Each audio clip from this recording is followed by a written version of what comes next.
Cada segundo se realizan 600 trillones de operaciones de hash para intentar encontrar un nuevo bloque de Bitcoin. Un hash es una función matemática que toma como entrada un mensaje de tamaño arbitrario y devuelve una cadena de texto como resultado. Esta cadena es de tamaño fijo, determinista, si le das una misma entrada te devuelve un mismo resultado, y también imprevisible, porque nunca sabes de antemano qué pinta va a tener el resultado. El SHA-256 es una función hash utilizada en la minería de Bitcoin, y a la que pases lo que le pases, te devolverá una cadena de 256 bits. Eso es una cadena de ceros y unos de 256 posiciones. Por ejemplo, si le pasas la palabra hola en minúsculas, te devolverá una cadena de ceros y unos de 256 posiciones. Si le pasas hola en mayúsculas, te devolverá otra cadena de 256 bits imprevisible y que no se parece en nada con la de hola en minúsculas. Y por ejemplo, si le pasases el Quijote, que tiene más de 2000 páginas, te devolvería una cadena también de 256 bits imprevisible totalmente. Eso es lo que es un hash. Una forma de hacer un resumen o de encontrar una huella única a cualquier pieza de información.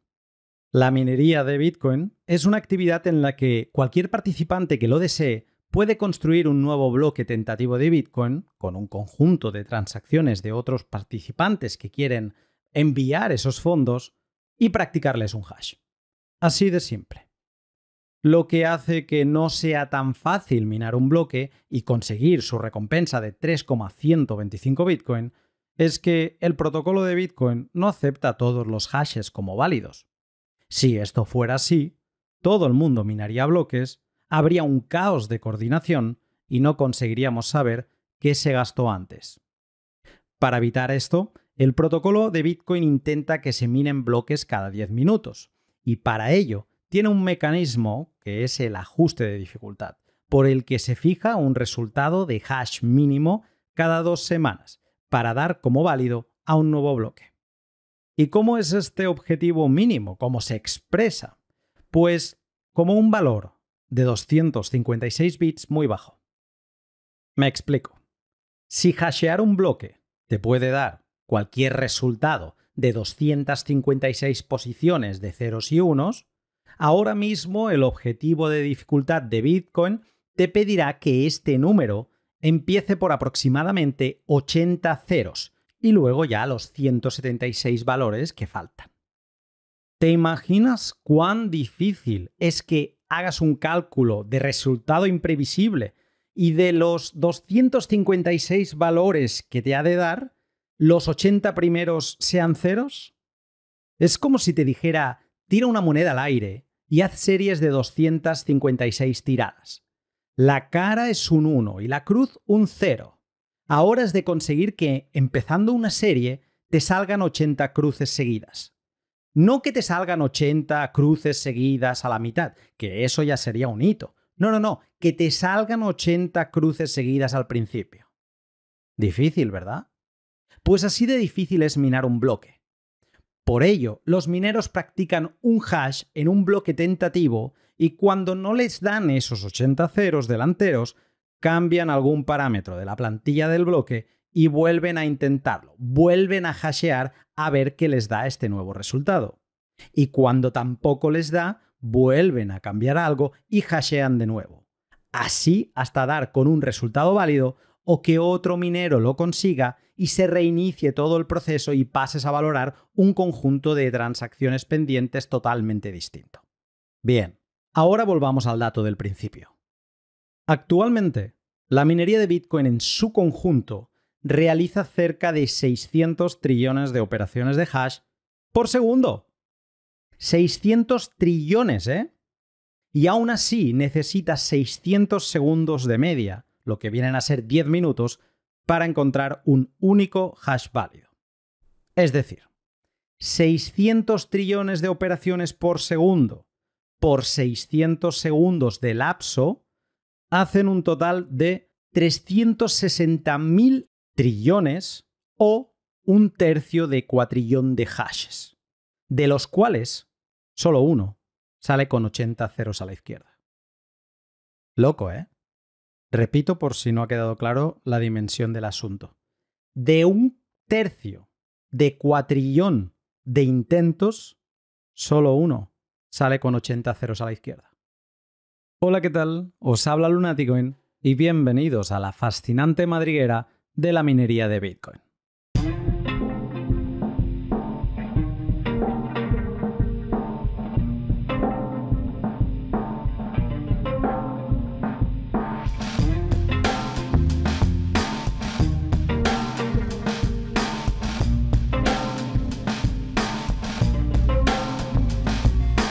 En Bitcoin puedes minar, o mejor dicho, ahora que ya sabemos un poco más, puedes practicar operaciones de hash sobre bloques tentativos de Bitcoin con casi cualquier cosa.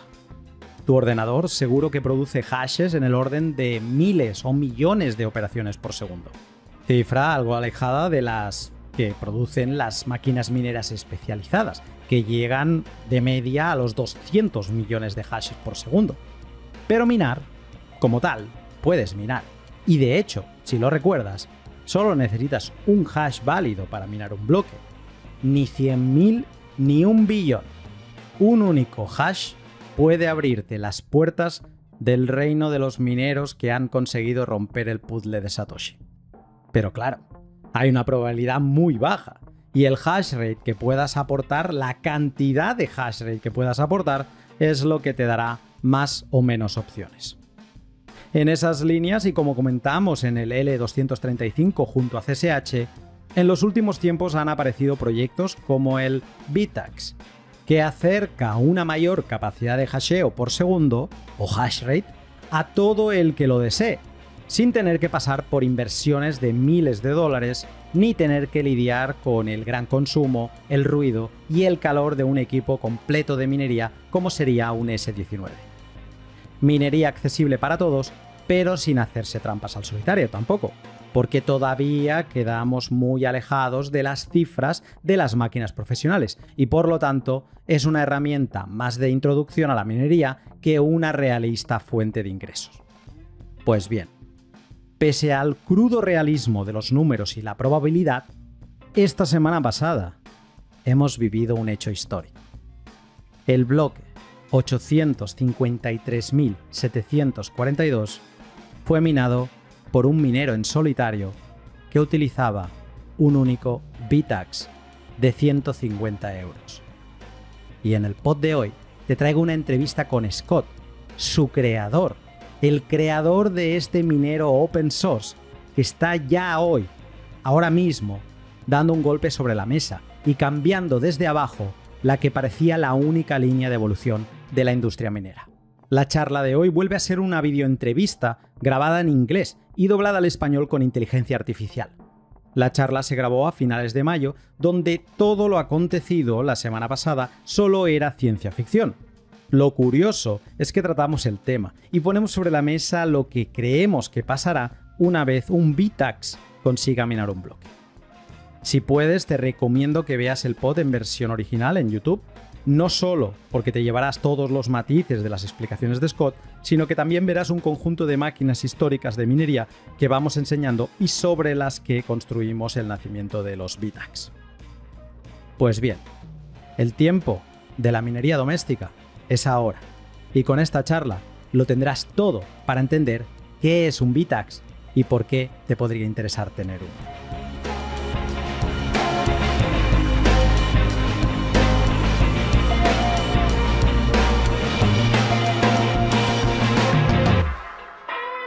El episodio de hoy es una entrevista especial con alguien que desprende pura pasión Bitcoin y no me cansaré en agradecerte a ti toda esta exploración de las madrigueras que puedo hacer con el pod. Gracias por compartir los pods que más te gustan, por tus mensajes y contravalores. El contravalor más grande que he recibido en sats la última semana ha sido el de Santoshi Nakamoto con 6.000 sats. Muchas gracias no solo por este boost, sino también por tus incansables contribuciones al pod. Y también muchas gracias a mis sponsors, a Hodl Hodl, Bitrefill, CoinKite, Minter y la Dobla Bullion. Y antes de dejarte con el pod, un brevísimo momento para Hodl Hodl. Hodl Hodl es la página web en la que podrás coordinarte con otros particulares para comprarles o venderles Bitcoin sin preguntas de más. Así de simple. Hodl Hodl es sencillo. necesitas una dirección donde quieres recibir Bitcoin y algo de tiempo para encontrar la oferta que quieras. Escoges la moneda en la que quieras pagar, el sistema de pago que te interesa y seleccionas la oferta con la prima de precio que estés dispuesto a pagar. Y también con la cantidad de datos que quieras compartir, porque hay vendedores que te pedirán datos personales y otros no. Seleccionas esa oferta, la que mejor se adapte a tus necesidades, y sigues los pasos que te van indicando desde HODL HODL, para que nadie se vaya a ir con lo que no es suyo. Así de simple. ¿Dudas? Pues échale un vistazo al tutorial que tengo en mi canal y empieza a acumular Bitcoin ultra vitaminado siguiendo el link de la descripción. Ahora sí, sin más, te dejo con el pod. Scott, muy feliz de que estés aquí. Estoy realmente ansioso por esta charla. Y la quiero empezar de una manera diferente. Quiero mostrarte algo y a partir de ahí ver. Probablemente sepas qué es esto, ¿no? Ah, vale. Esto tiene que ser como un S1 o un S3. Es un S1. Sí. Para la audiencia, para quien no sepa qué es, esto es un S1, una belleza de 2013. Es el primer minero ASIC del ahora rey Bitmain. Y curiosamente tenía 180 gigahashes con un consumo de 360 vatios por hora y tiene un total, de hecho puedes ver algunos de ellos, tiene un total de 64 chips, 32 por placa. Y solo 2 hashboards. Ah, sí, puedo verlos ahí arriba. De acuerdo. Sí, y la refrigeración está por dentro. Sin disipadores de calor afuera. Es completamente personalizable. De hecho, compré algunos de estos. Cada vez que veo uno de segunda mano lo compro. Y a veces los obtienes que han cambiado las placas. Las destornillan aquí y le cambian el orden dejando la refrigeración, en este caso, afuera. Es algo bastante curioso. Puedes ver que eran los primeros días y que, de hecho, estaban construyéndolo con lo que tenían en stock, diría yo. Tengo una pregunta rápida para ti sobre esta máquina, porque he tenido algunas hashboards, pero en realidad nunca he tenido una máquina. ¿Venía con una carcasa o era exactamente así, con la placa de circuitos expuesta? Así es como venía. Así es como venía. Y algo curioso es que tiene un puerto de Ethernet, eso sí, normal, sin problema, como ahora, pero no podías conectar, no sé cómo decirlo, porque en ese momento usaban fuentes de alimentación de computadoras y normalmente... Como para la placa base, como él. Sí, y normalmente tienes estos pins, ¿no? Para un ordenador. Y eso es lo que sucedió en los siguientes modelos. Yo, de hecho, tengo un S2 que tiene 1 terahash de 2014. Pero bueno, no, en esta placa no podías conectar pines. Tenías que utilizar los cables pelados. No sé si quizá te lo puedan mostrar, a ver si llega a enfocar la cámara. Ah, sí. La fuente de alimentación de la GPU. Solo terminales de tornillo para la alimentación. Vaya. Sí, entonces eso es la alimentación. Tienes los dos cables y tienes que conectarlos así, pelados. Wow. Así que este fue el comienzo. De hecho, lo que estamos viendo es una tecnología que tiene 10 años de diferencia con lo que vamos a hablar hoy, ¿no? Con los VTACs. Eso es genial, qué guay. Y es increíble pensarlo porque Bitmain fabrica obviamente esos ASIC, los chips, y eso es un gran negocio. Incluso entonces probablemente sean cientos de nanómetros los chips. Eso seguía siendo muy caro, llevaba mucho tiempo, no era algo trivial en absoluto. Así que es evidente que han invertido mucho trabajo y dinero en fabricar esos chips, pero mucho menos tiempo en construir todo el sistema, haciendo una cosa integrada. Voy a querer hablar un poco más de Bitmain más tarde, pero para la audiencia lo que acabamos de ver son dos máquinas con 10 años de diferencia. Una máquina tiene 64 chips, 64 ASICs, y la otra, VTACs, tiene solo uno. Este modelo es el Ultra, así que este tiene 3 veces más la tasa de hash rate, una décima parte de su consumo y, como dije, un solo chip. ¿Cómo explicarlo? ¿Qué es un VTAX? Empecemos por aquí. Es decir, 10 años de diferencia en el tiempo desde que salen estos dos productos es, especialmente en Bitcoin y en informática en general, es una eternidad. Es mucho tiempo. Solo los avances en la eficiencia y el avance de esos chips en eficiencia son los responsables de la reducción en el consumo de energía y del aumento masivo de la tasa de hash. Porque, como he dicho, creo que esos primeros chips son con los que me metí al principio. Ese fue el primero con el que empecé a jugar.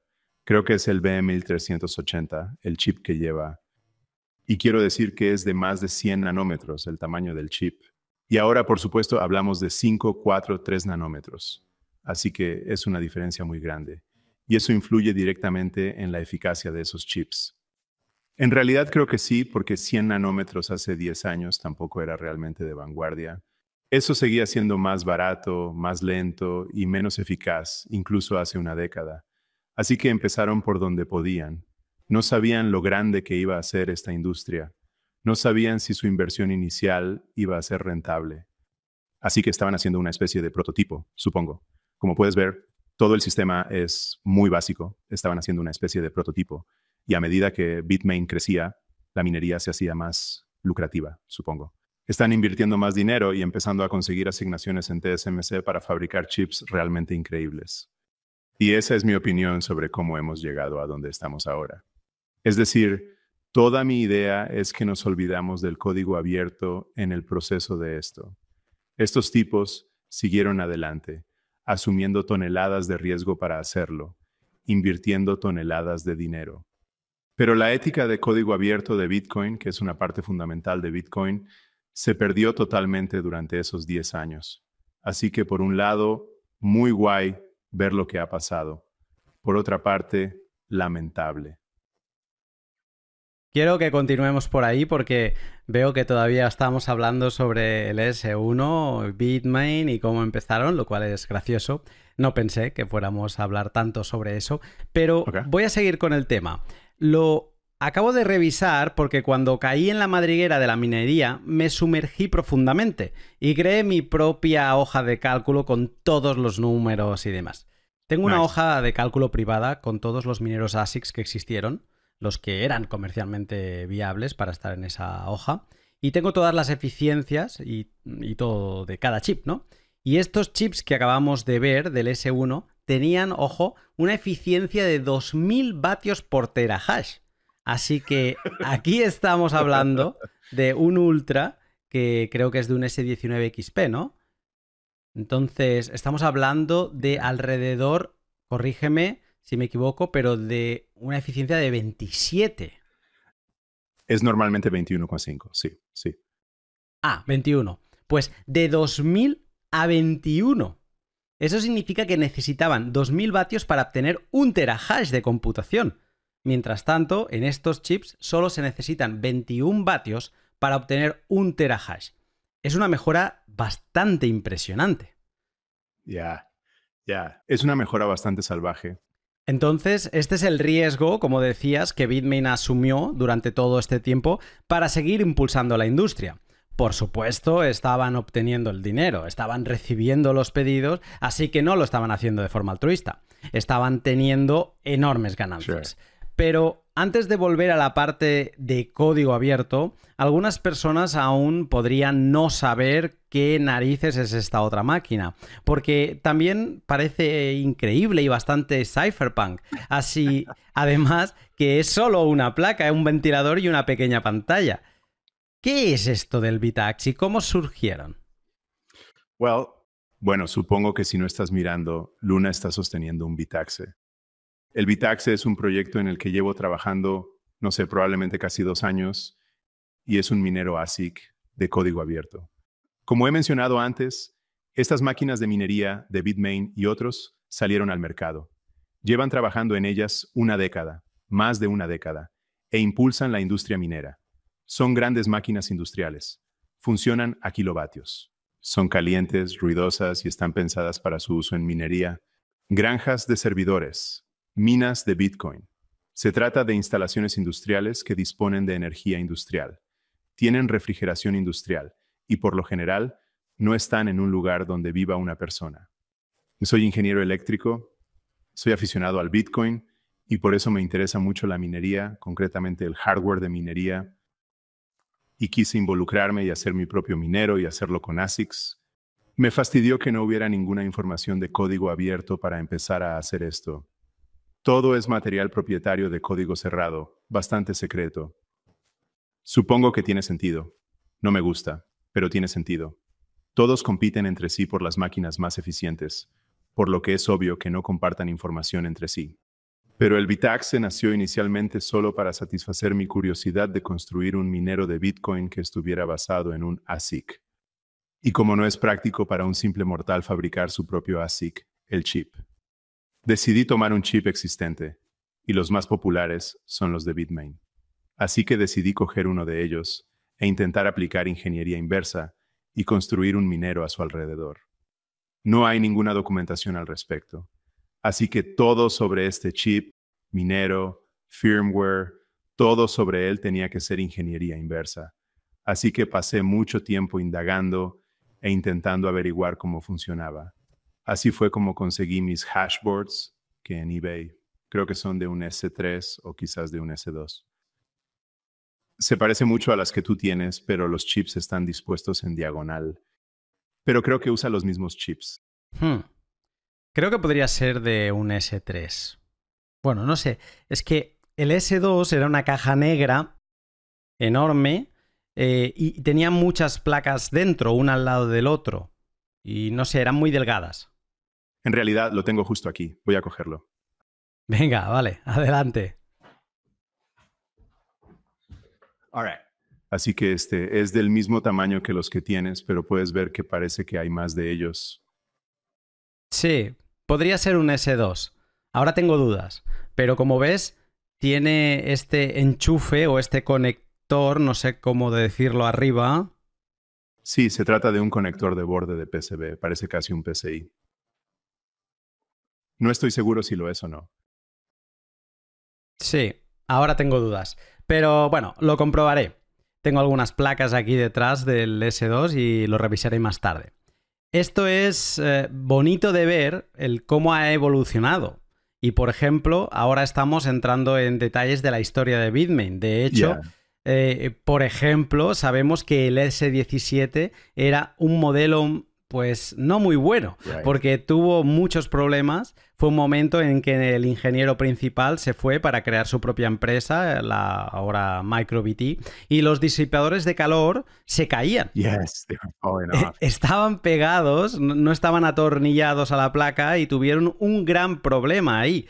Luego lo solucionaron atornillándolos, lo cual es curioso porque en este S1 que acabo de mostrarte también estaban atornillados. Y es interesante cuando analizas toda la evolución de los mineros ASICs, cómo a veces tuvieron que volver y hacer lo que ya estaban haciendo desde el principio para solucionar sus nuevos problemas. Sí, realmente tienes la impresión de que Bitmain se mueve rápido. Prueban cosas en producción. Habiendo analizado ahora varias de sus máquinas, puedes ver cosas como las que has dicho. Cambian algo y quizá no les funciona tan bien, así que vuelven atrás y lo intentan de nuevo, ¿verdad? Porque como has dicho, el S17 tenía los disipadores soldados. Eso fue un desastre total y por eso lo abandonaron para el S19, pero hay Hot Pros y también Kai Pros que tienen disipadores soldados. Han vuelto a ello.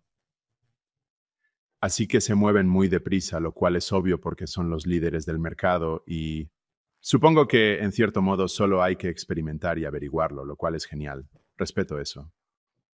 Como decías, decidiste seguir el camino de, ok, me gustaría crear mi propio minero, pero luego te das cuenta de que, bueno, nada está abierto. Supongo que no hay ningún productor que haya hecho ASICs de código abierto, ¿no? Es algo que no ha llegado a existir. Había algunos de esos primeros ASIC. Al principio, 2012-13, había un montón de gente diferente fabricando ASICs. Hay algunos sitios web donde tenían fotos de ellos, y muchos nunca llegaron a comercializarse. He oído un rumor del CoinDAD, del Museo de la Minería de Bitcoin, de que en realidad uno de esos chips originales era de código abierto. No sé si fue Avalon u otra compañía, pero no tuvo éxito y se canceló pronto. Así que sí, cuando empecé a investigar, no había chips de código abierto.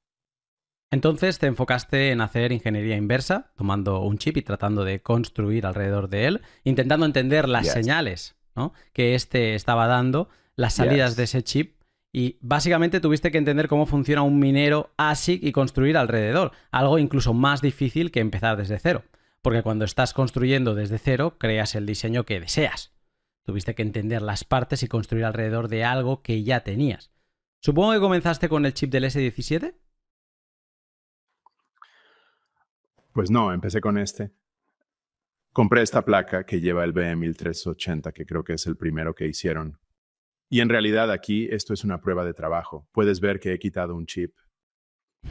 Sí, y creo que podría ser el S2 porque si mi hoja de cálculo no está incorrecta, es el mismo chip que tenía el S1. Así que supongo que para Bitmain fue cuestión de ir añadiendo muchos más chips y además podría ser porque el S2 salió unos pocos meses después, exactamente como 4 meses después, y ya tenía 1 terahash.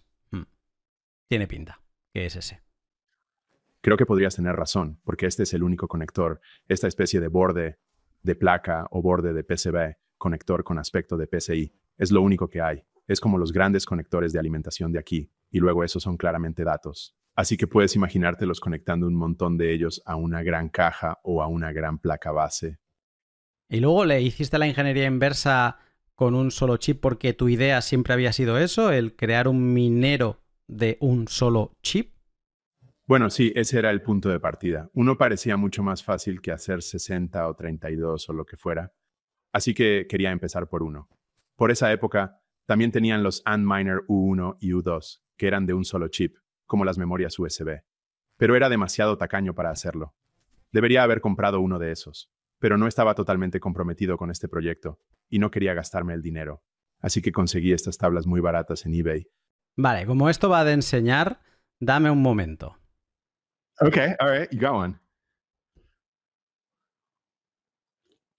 Mira.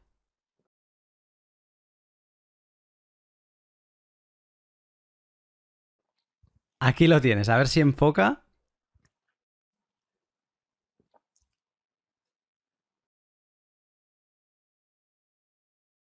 There we go, Bitmain. Y si miras este chip, creo que es el mismo, el B1380. No lo sé porque tenían el U1, el U2 y el U3 de U como USB. Así que no sé si este ya es el U2 o si todavía es el U1. Que sí, estoy comprobando ahora y podría ser incluso el mismo chip que llevaban en el S21. Creo que sí, porque, como he dicho, no sé por qué en retrospectiva no me compré uno, pero estuve mirando fotos de ellos en internet. Estaba intentando hacer ingeniería inversa.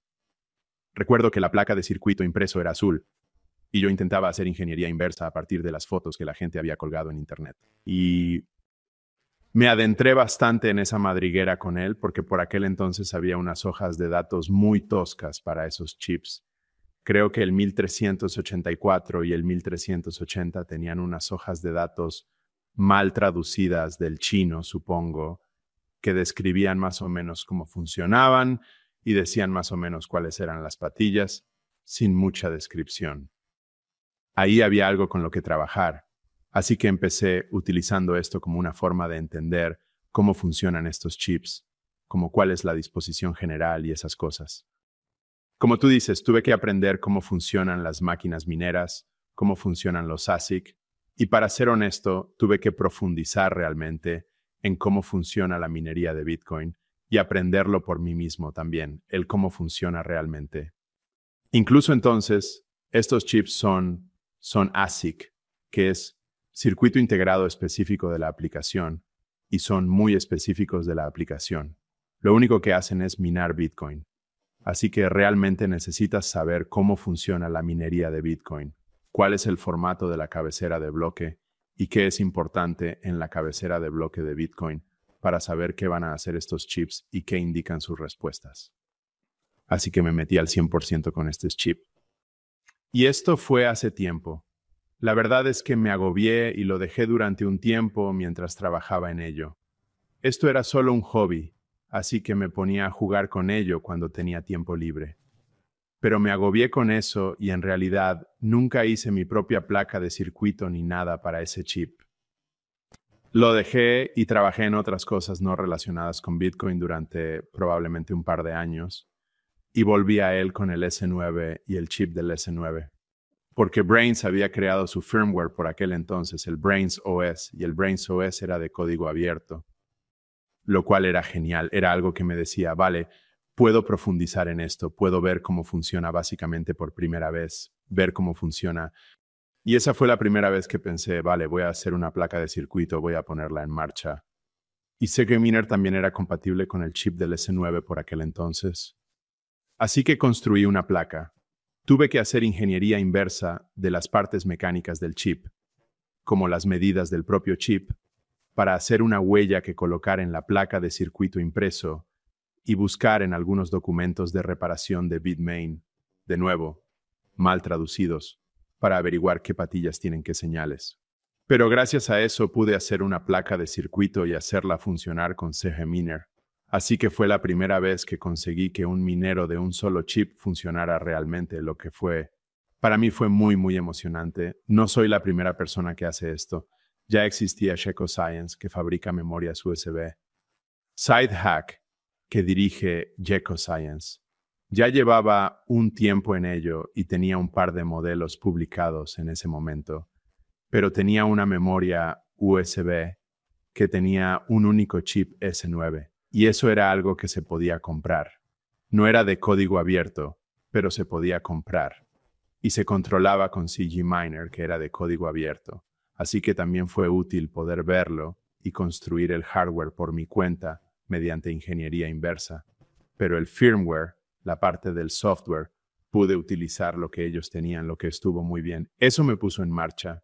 Así que digamos que a partir de esta parte del firmware del CGMiner, más construir desde cero la parte de hardware, con algo de trabajo adicional, algunas horas y meses entre medio, esto es más o menos cómo llegaste al producto que vimos a principios de 2023, con el que todos nos enamoramos cuando publicaste sus primeras imágenes. Creo que fue con el chip del S17, ¿no? Así que este es más o menos el... Sí, realmente lo es. Realmente lo es. Empecé a publicar en Bitcoin Talk y en Twitter para mis 5 seguidores en Twitter. No recibía mucha respuesta. De hecho, tengo las fechas. Okay. La primera mención que haces de Bitax en Twitter es de marzo de 2022. Okay. Lo que es temprano. Creo que BitMaker aún no estaba impulsando Nerdminer en ese momento, así que fue antes de eso. Luego ocurrió toda la oleada de Nerdminer y tu próxima imagen es de principios de 2023. Así que más o menos una diferencia de 9 meses y ya se veía así como lo conocemos hoy. La primera placa, pero, era como un cuadrado, como un simple cuadrado. Así que hubo una gran evolución y pensé que tal vez este fue el momento de silencio, este momento de quedarse abrumado, pero dijiste antes que fueron como 2 años y esto fueron solo 9 meses. Pero bueno, 9 meses trabajando en la oscuridad solo para ti, o al menos tal vez no para Twitter. Y ya lo siguiente que vimos fue lo que hoy conocemos como Bitax. Bueno, sí, supongo que no tenía seguidores en Twitter, así que publicaba algunas imágenes y no recibía ninguna respuesta, o alguno de mis amigos que no era Bitcoiner ponía el pulgar hacia arriba o algo así. Nadie respondía, así que no publiqué mucho allí. Hice un poco más en Bitcoin Talk. Seguro que puedes entrar ahí y ver algunos de mis posts sobre Bitcoin Talk. Es una historia interesante. Quizá para los libros de historia, pero el primero, por lo que estaba publicando al respecto. Creo que esto era todavía cuando estaba en el chip S9. No recuerdo si ya se llamaba Bitaxe, porque yo lo llamaba Dayminer. Originalmente iba a ser un minero de Bitcoin alimentado por energía solar. Y entonces pensé que se conectaría directamente a un panel solar, y entonces simplemente se encendería durante el día y minaría solo durante el día. Así que se llamó Dayminer. En cualquier caso, en algún momento lo publiqué en internet y alguien me respondió que estaba muy interesado. Querían construir una de estas cosas y tenía muy buenas preguntas y estuvimos discutiendo cómo funcionaba. Esta persona estaba súper interesada y fue realmente genial. Había expresado que no tenía el equipo necesario para construir esta placa. Yo estaba como, bueno, tengo un montón de estas placas de circuitos, ¿por qué no te envío uno? Y esta persona me decía como, bueno, estoy lejos. Estaba en algún lugar de Europa del Este, muy lejos. Yo estaba como, bueno, me encantaría tener algo de ayuda. Te lo enviaré por correo. Dame tu dirección o dame la dirección de la oficina de correos o lo que sea si no quieres darme la dirección de tu casa. Sí, te lo enviaré. Y ninguna respuesta. Un poco más tarde se pone en contacto conmigo y me dice, mis padres me han dicho que no puedo dar mi dirección porque tengo 14 años. Así que se trataba de un chico joven que era súper interesante. Sabía de lo que hablaba. Fue totalmente asombroso. Pero obviamente estaba en la escuela y no tenía trabajo y no podía comprar estas cosas, y tampoco podía dar su dirección a desconocidos en Internet. Pero me pareció muy gracioso. Fue mi primera especie de colaborador técnico en el Bitaxe, cuando todavía no se llamaba Bitaxe. Veo por la forma en la que hablas que siempre tuviste en mente esta parte de la minería en casa. Y quiero plantear una pregunta porque algunas personas ya han visto los Bitaxes por ahí y me preguntan, oye, ¿cuándo vas a hablar de los Bitaxes? Y yo siempre digo, bueno, pronto, espérate. Porque ellos quieren conseguirlo, quieren usarlo, pero algunas personas realmente no entienden lo que están obteniendo. Y como estamos haciendo esta comparación entre el S1 y el Bitax, y acabamos de ver que el Bitax tiene 3 veces más cómputo que un S1, con una décima parte del consumo, quiero poner números sobre la mesa porque verifiqué y en el momento en que se lanzó el S1 te daba más o menos 0,2 Bitcoin al día. El Bitax te está dando, lo diré en Bitcoin para que la gente lo entienda, te está dando 0,0000004 Bitcoin. Así que 40 satoshis por día. Con lo que la gente podría pensar, ok, vale, puedo conseguir un Bitax por 150 euros aquí en Europa. Sé que puedo minar, perfecto. Pero, ¿por qué? ¿Por qué debería usar un Bitax? ¿Por qué debería minar usando un Bitax? ¿Por qué pensaste tú que la gente querría minar en casa con una máquina que si solo miras a los números podría no tener sentido? Bueno, puedo empezar diciendo por qué quería hacerlo yo. Empezó solo para satisfacer mi curiosidad, porque me gusta mucho Bitcoin. Obviamente, todo el concepto que hay detrás de Bitcoin me resulta fascinante. También me gusta mucho la electrónica y creo que el concepto de minar Bitcoin es técnicamente fascinante, así que quería hacerlo. Solo quería hacerlo y también había comprado un S9. Tenía una oficina en la que disponía de electricidad gratuita, así que pensé, esto es perfecto. Voy a utilizar mi S9 aquí todo el tiempo y va a ser genial. Rápidamente me di cuenta de que no podía estar en la oficina cuando el S9 estaba en marcha porque hacía mucho calor y mucho ruido. Aunque tenía electricidad gratis, seguía sin merecer la pena hacer funcionar esta máquina. Así que la configuré rápidamente para que funcionara por la noche cuando yo no estuviera, pero quería algo que pudiera hacer funcionar personalmente en mi casa, y eso no son estas máquinas. Estos Antminers no están diseñados en absoluto para funcionar en un entorno residencial. Así que empezó porque era lo que quería hacer. He visto siempre gran interés de personas que quieren probar la minería de Bitcoin y no tienen un lugar adecuado para hacer funcionar su gran minero industrial. Con Bitaxe puedes conseguir uno y simplemente conectarlo. Tengo 3 de ellos funcionando en el escritorio aquí a mi lado. Probablemente no los oigas por el micrófono y no me molestan ni por ruido ni calor y no lo noto en la factura de la luz. Es muy práctico hacerlos funcionar en casa. Y creo que mucha gente se está metiendo en esto porque es la primera vez que realmente pueden minar. El precio de compra inicial, aunque no es muy bueno a nivel de dólares por terahash, es un precio bajo, ¿no? Puedes conseguir uno por 150 o $200. Y así es una forma muy barata de entrar en la minería, aunque no lo sea. Te escucho y es muy interesante lo que estás explicando porque mucha gente que se siente atraída por la minería, la segunda pregunta que te hacen es ¿cuánto voy a ganar? ¿O cuánto me dará esta máquina por día? Y si puedes decírmelo en dólares, mejor, por favor. Entonces, el aspecto de la minería, escuchándote, entiendo que tiene como 2 enfoques, ¿no? Por supuesto, tienes el enfoque de estoy haciendo esto como un negocio, así que necesito un plan de negocio más pequeño o más grande. Y esto es lo que todos han estado haciendo durante los últimos 15 años, más o menos, a pesar de que los ASICs comenzaron en 2013, pero antes minaban también con GPUs, CPUs y demás. Pero sí, estaban pensando en cuánto cuesta la electricidad y cuánto estoy ganando. ¿Hago break-even o no? Pero tú hablas de minería en mayúsculas y ni siquiera piensas en cuánto vas a ganar. Estás hablando de minería en sí misma, estás hablando de convertirte en un minero. Y esto es quizás lo que olvidamos en el camino.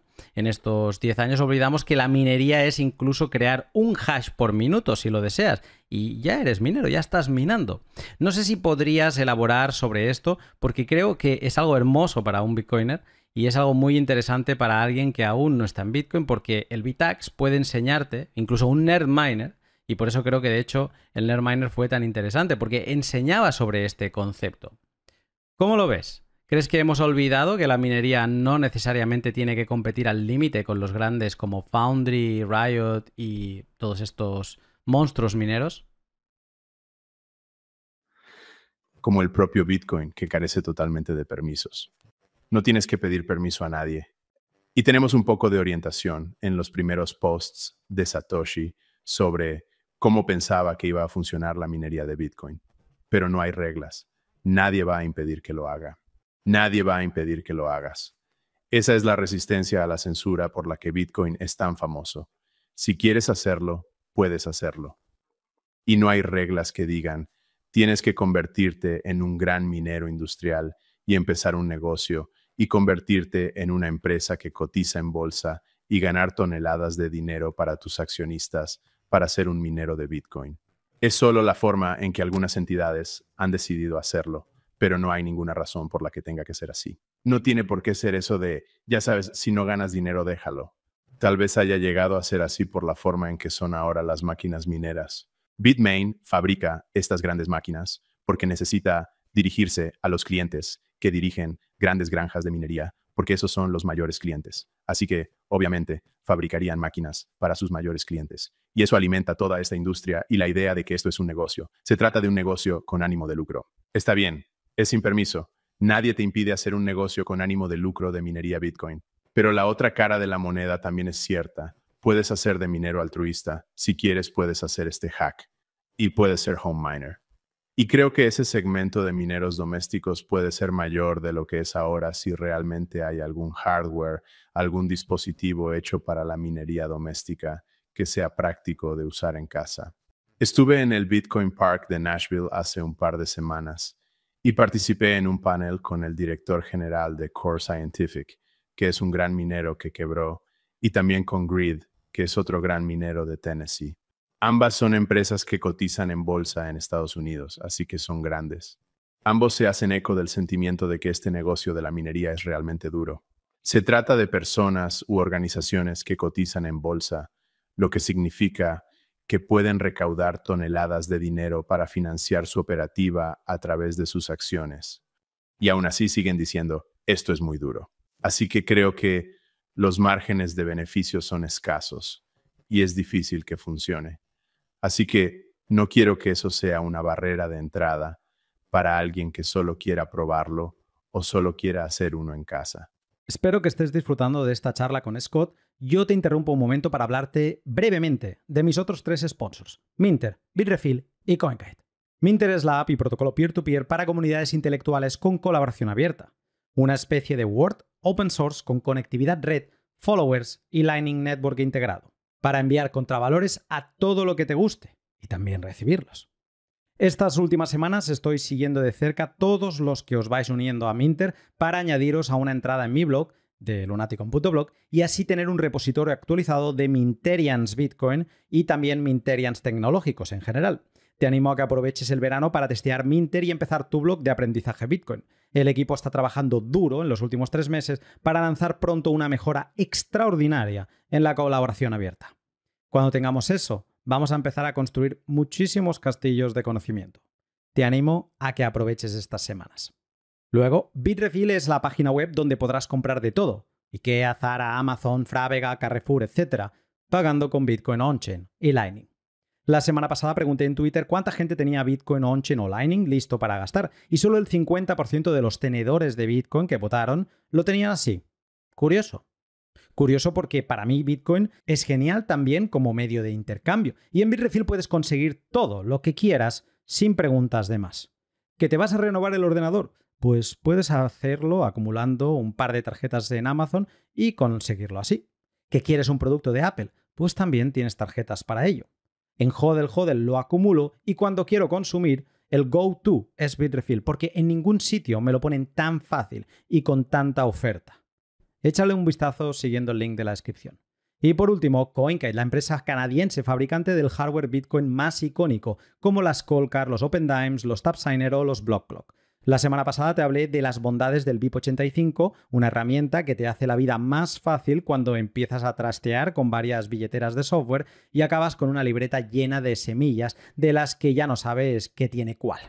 Pues hoy quiero descubrirte otra funcionalidad exclusiva de las Coldcard, como es el Vault o bóveda, una caja fuerte dentro de la caja fuerte que es tu hardware wallet y en la que podrás guardar otras frases mnemónicas de fácil acceso. El Vault sirve para que, si vas a utilizar otras semillas creadas, por ejemplo, con el BIP85 o no, que las puedas tener a 2 clics de distancia y no tengas que estar tecleando de nuevo. Es como un Sparrow, pero hecho en hardware. Así de potente.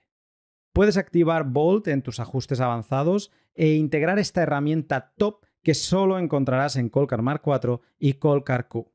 Y si todavía no tienes una, sigue el link de la descripción y enamórate de ellas. Lo que acabas de decir es muy interesante y de hecho alguien en la comunidad española me estaba comentando que estas empresas tienen dinero infinito porque tienen una máquina de imprimir que son las acciones. Pueden conseguir más dinero y más dinero. Y por eso la competencia se está volviendo tan dura, porque todos pueden imprimir dinero de alguna forma y luego obtener mejores máquinas y aplastar al de al lado. Y por eso estamos viendo que el hash rate no para de subir, como hemos visto en los últimos 2 años.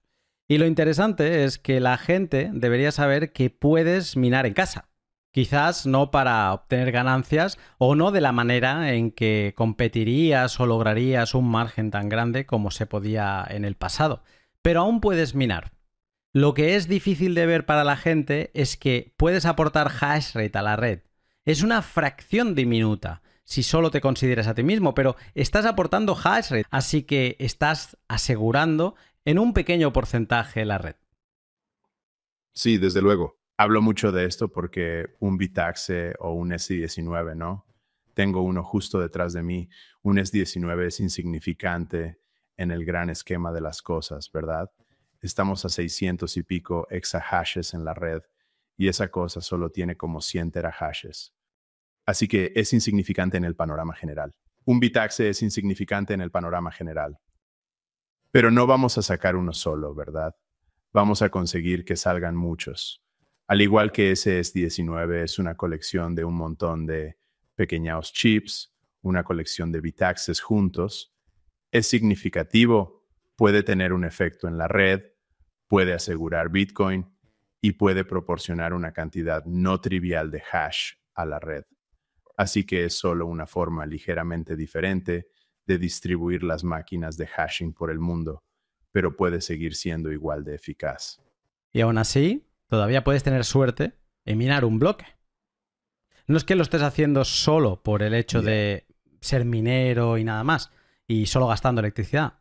Por cierto, calculé y para mí está costando alrededor de 10 centavos al día de electricidad un Bitax. Y fui bastante generoso con los números, así que probablemente sea incluso menos. Con lo que 10 centavos al día, ese es el costo, en mi caso, de minar en solitario. Pero esto es lo que me gustaría destacar ahora, que puedes tener suerte. Tu máquina, tu Bitax, puede tener suerte. Porque vale, ahora solo tenemos un único chip, ¿no?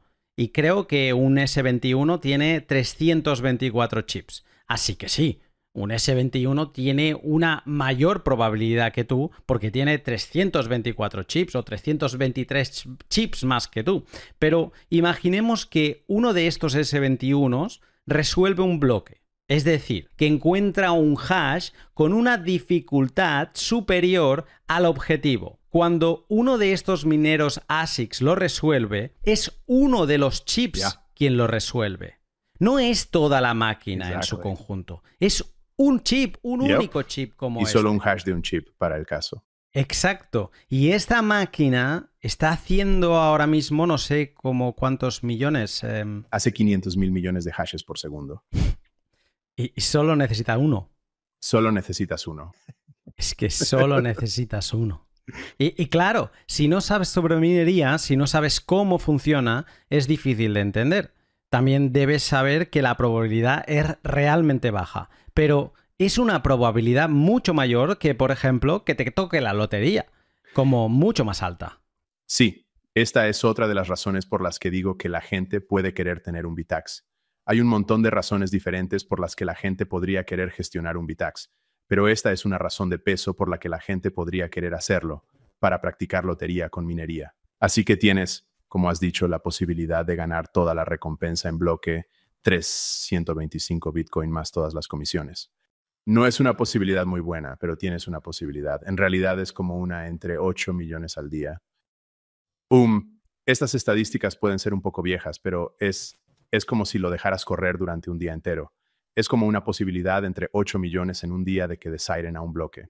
Es la misma probabilidad. Vale, no son buenas posibilidades, pero en realidad, si te fijas aquí en Estados Unidos, cada estado gestiona su propia lotería. Si miras las probabilidades de algunos de los premios intermedios de esas loterías, en realidad son las mismas probabilidades, dependiendo del precio del Bitcoin, con un pago potencialmente menor en la lotería estatal. Mucha gente juega a esas loterías. Puedes hacerlo con un Bitaxe, y si la dejas enchufada, es como comprar un billete de lotería todos los días. Así que eso podría estar bien. Creo que es una buena razón para tener uno, si eso te interesa. Lo comprobé hoy, es la misma probabilidad, sí, Okay. es como 1 entre 8 millones. Una lotería muy conocida en Europa es el Euromillones, así se llama. Y tienes una probabilidad de 1 entre 140 millones. Ok. Cada boleto cuesta 2,5 euros. Por eso calculé cuánto me cuesta operar Bitax por día, los 0.1. Incluso si fuera 0.15. No importa, es una fracción del costo de un boleto del Euromillones. Y las probabilidades son, como dijimos, 1 entre 8 millones y no entre 140 millones. Y sí, el bote puede ser grande, mucho más grande. Sí, esta sería como la gran diferencia. Si ganas el premio mayor de Bitcoin, es en un precio de, ponle $75.000, obtendrías como 250.000. Pero si aciertas el premio mayor del Euromillones, pues obtendrías, no sé, 10 millones de euros o por el estilo. Así que sí, el premio es mayor, pero creo que el último número que no llegué a calcular es si hiciéramos un promedio comparando el retorno con la inversión que haces tanto en el Bitax como en el gasto eléctrico. Cuando hice los números para la Lotería Estatal de California, creo que también tienen un bote de millones de dólares, pero tienen un premio que es como 4 de cada 5 números que aciertes. Y eso tiene un bote que es solo, creo, de $150,000 o algo así. Y tiene probabilidades, creo que era como una entre 10 millones o algo así. Así que empieza a ser bastante comparable al premio que obtendrías de un Bitax. Y probabilidades similares, pero es diario con Bitax. Exactamente. Cada 10 minutos, de hecho. Por supuesto, las probabilidades son diferentes si solo revisas por bloque. Es mucho más que 1 entre 8 millones. Pero cada 10 minutos estás jugando a la lotería.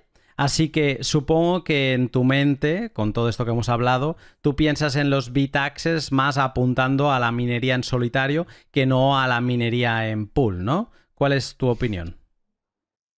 Para mí, creo que lo más sensato es minar en solitario con tu Bitax, porque creo que la posibilidad de encontrar un bloque por tu cuenta, preferiblemente en tu propio pool, establecida en tu propio nodo, en tu propia casa, de forma totalmente soberana. Creo que es una forma apasionante de hacerlo, pero también lo haría porque me interesa esta tecnología y me gusta mucho cómo funciona la red Bitcoin. Así lo hago yo, pero el Bitaxe no prescribe ninguna forma específica. Puedes conectarte al pool que quieras, Así que podrías conectarte a un servidor de minería tradicional y Ocean es uno bueno.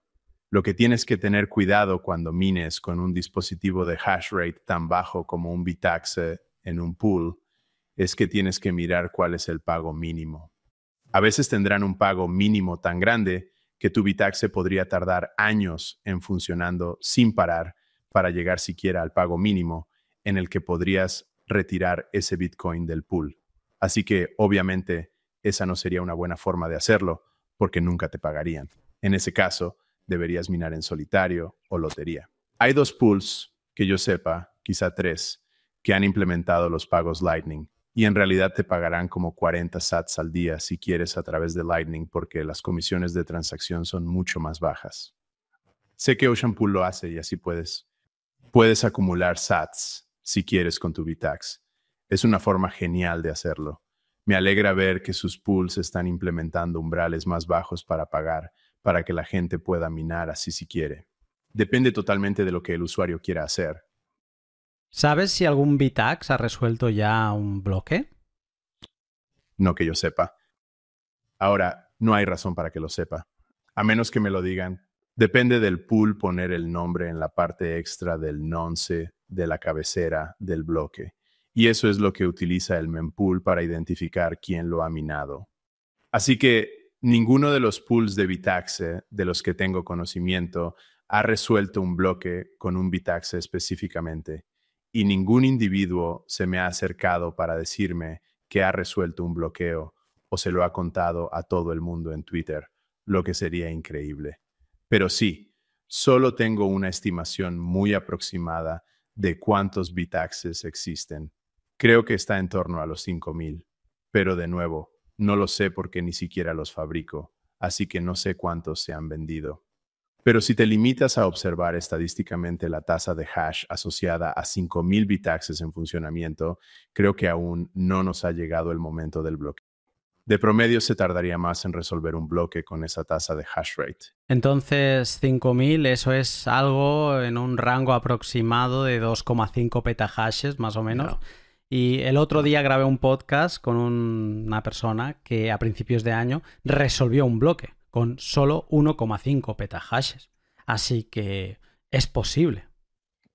Puede ocurrir, pero eso es tener mucha suerte. Si solo hablamos de promedios, yo diría que, ya sabes, con 2,5 petahash no estamos haciendo números para minar un bloque. Sí, lo que es hermoso y que empiezas a notar cuando comienzas a utilizar un Bitax es que revisas las estadísticas con mucha más frecuencia.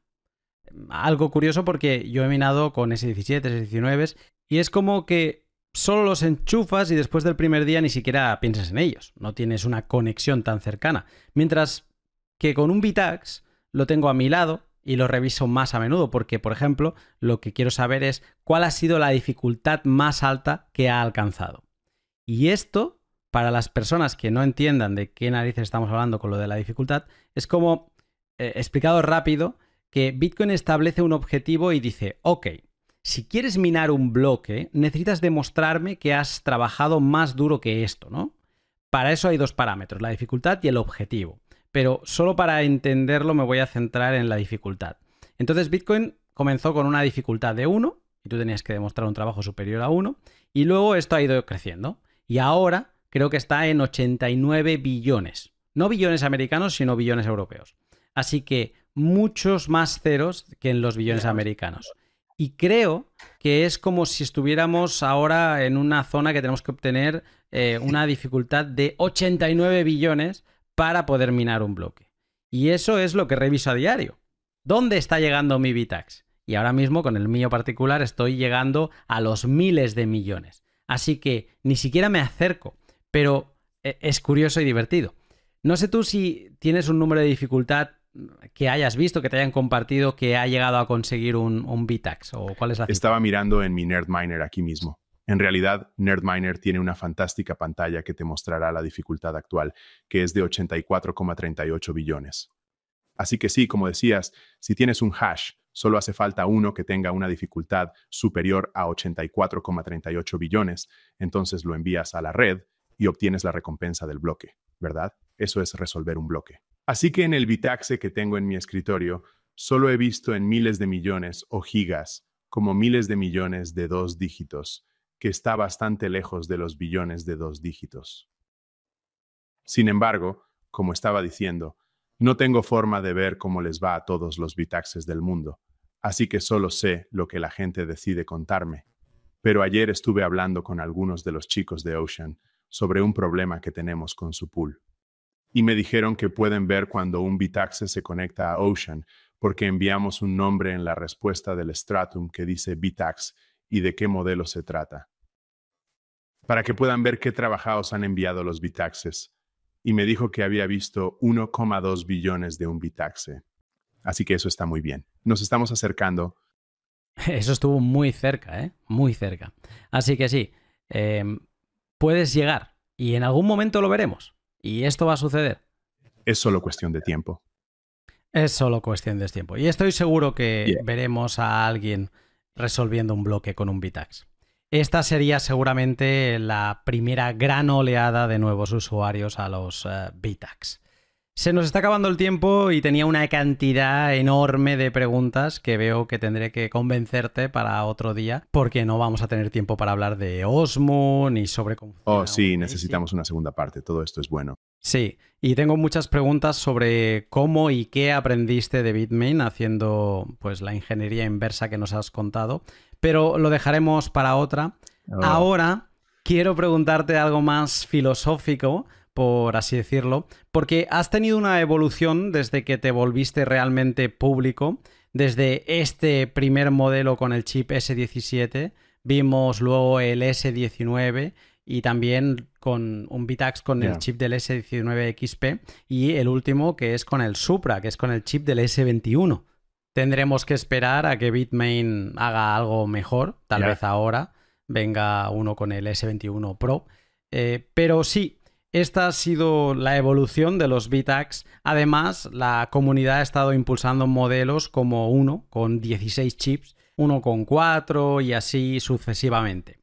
¿Cómo ves la escena de la minería de código abierto evolucionando en el futuro? Porque hemos visto como, por ejemplo, Canaan hace no mucho ha lanzado un modelo, creo que es el Avalon Nano, que cuesta más o menos lo mismo que un bitax, no es de código abierto y además, pero tiene 4 terahashes.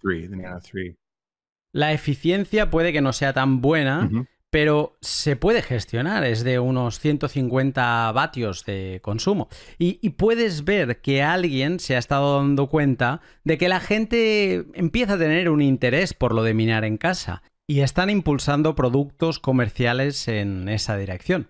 Así que, ¿cómo ves toda esta escena de minería casera o pleb mining evolucionando en los próximos, no sé, 2 años? Quiero decir que a este ritmo está creciendo muy deprisa y además en un montón de direcciones diferentes, lo cual está genial.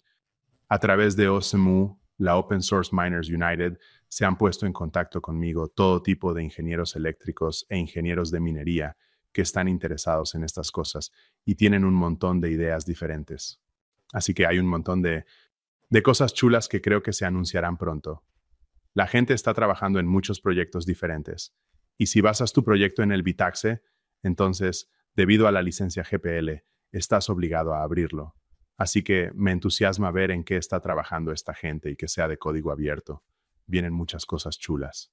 Y ese es sin duda uno de los grandes objetivos de este proyecto, divulgar esta información para que no tengas que hacer ingeniería inversa con ella.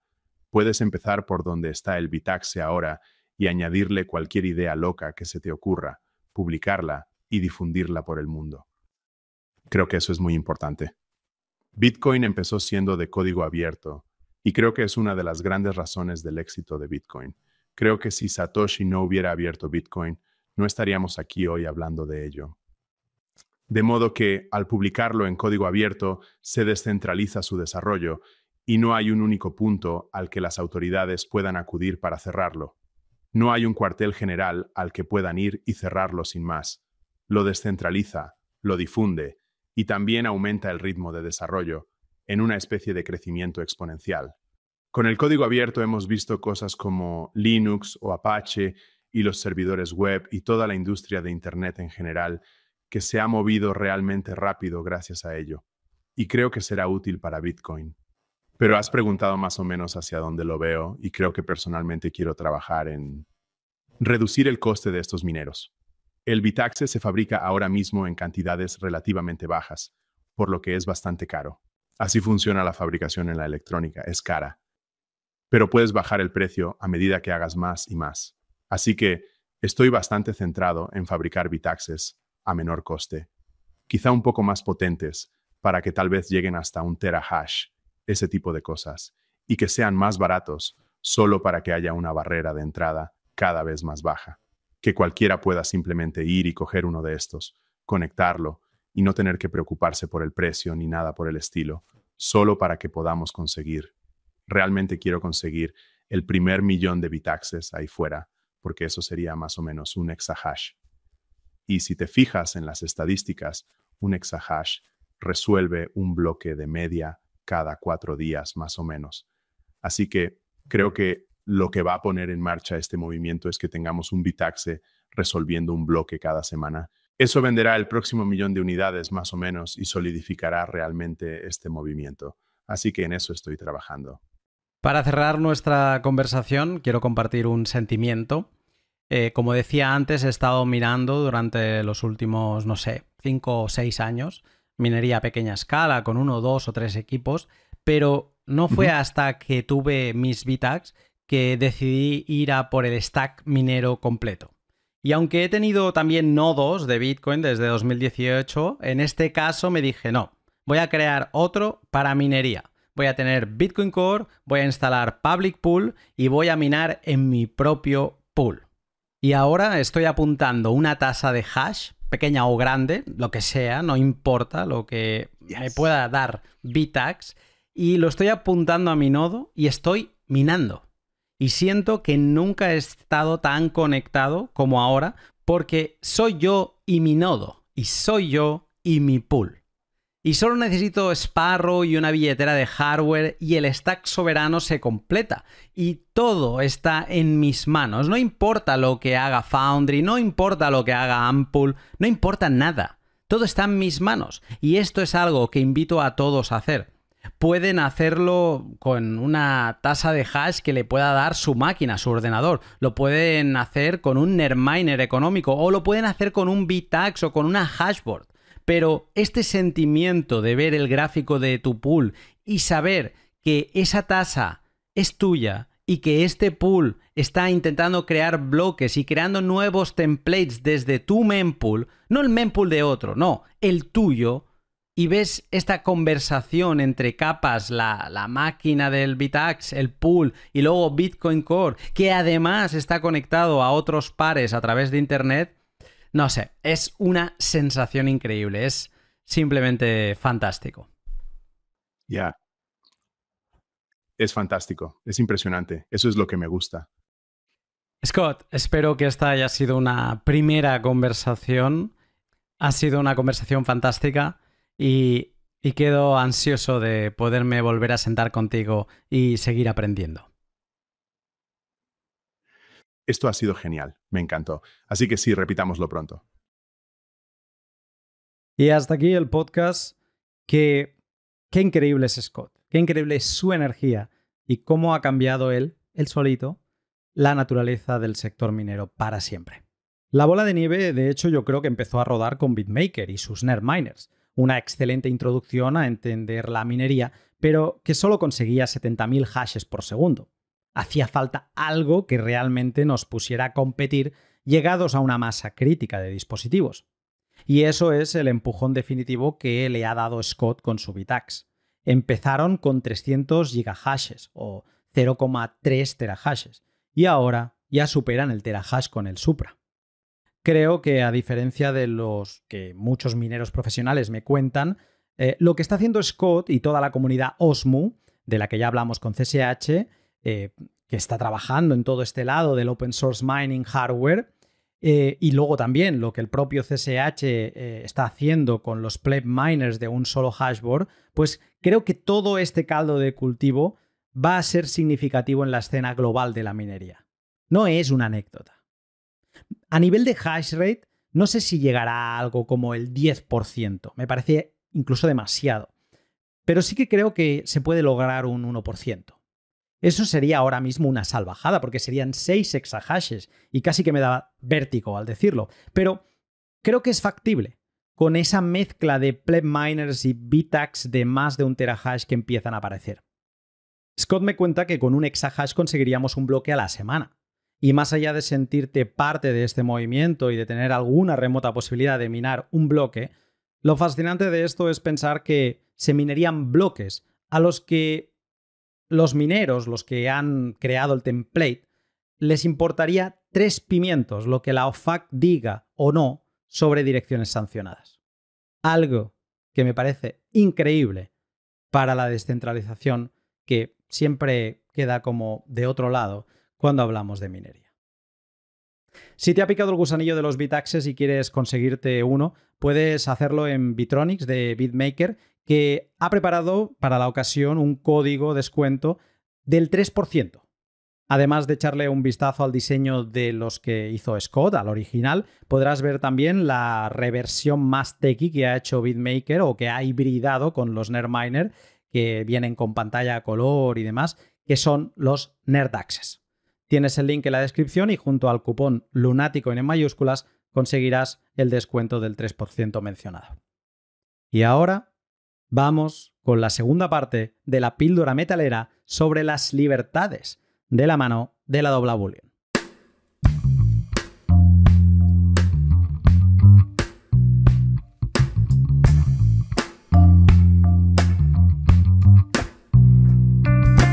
La Dobla Bullion es la tienda virtual y presencial donde podrás conseguir dinero duro físico para apilar al lado de tus satoshis. Monedas y lingotes de oro y plata de todo tipo, como los Krugerrand, las American Eagle o las históricas de la Unión Monetaria Latina o los soberanos. La semana pasada hicimos una introducción a las monedas Libertad de México y hoy seguimos con ella. Te contaba hace una semana que la Libertad de Plata fueron las primeras monedas de inversión de la era moderna, siendo acuñada en 1982, 4 años antes de la Silver Eagle. Pues bien, escucha esto porque es el dato del día. Una particularidad de las monedas Libertad de oro es que junto con los Krugerrand, de oro también, son las únicas monedas de inversión que sin tener valor facial tiene reconocido el curso legal por el valor en pesos mexicanos del oro que contiene. Pero lo mejor es que las Libertades de Plata, por su parte, son la única moneda de inversión de plata que tiene esta misma característica. ¿Qué me dices de esto? Las Libertades de Plata son monedas de curso legal por el valor en plata que tienen. No sé qué tanta aceptabilidad deben tener. No sé si puedes ir a cualquier comercio en México y decir, hola, quiero pagar con esto. Mira, equivale a unos $30, cóbrese. No sé si te lo van a aceptar. Pero sí que me recuerda un poco a la sensación que me da el combinar hodl con Bitrefill. Tú apilas en un lado y luego dices, ay, ¿qué hago? ¿Cómo lo vendo? Tengo que buscar una venta. Bueno, también los puedes consumir. También puedes conseguirte, pues como te decía antes, un ordenador en Amazon, algún dispositivo en Apple. Pues esto me parece un poco así, ¿no? Puedes apilar plata y consumirla si la necesitas. Aunque estoy seguro que por el premio, la prima que lleva cada moneda por la acuñación, seguramente te salga más a cuenta acabarla vendiendo a pesos mexicanos y gastar los pesos mexicanos. Acabarás obteniendo más haciéndolo así. Pero igualmente me parece interesantísimo como teoría monetaria o historia monetaria que haya pues estas realidades que arrastramos desde el siglo pasado o desde incluso la noción de lo que era el dinero de hace más de un siglo. Son vestigios que arrastramos, la demostración que el dinero no fue tan malo como el que utilizamos hoy. Me quedan algunas características más de las libertades, pero me las guardo para la tercera y última píldora metalera sobre ellas, en el que será el último capítulo de la 6ª temporada del pod. ¿Quieres adelantarte y ver las monedas? Pues sigue el link de la descripción y échales un vistazo en la web de la Dobla Bullion. Lo dejo hoy aquí y si nada se tuerce, dentro de muy poco te saludo en un cierre de temporada muy especial.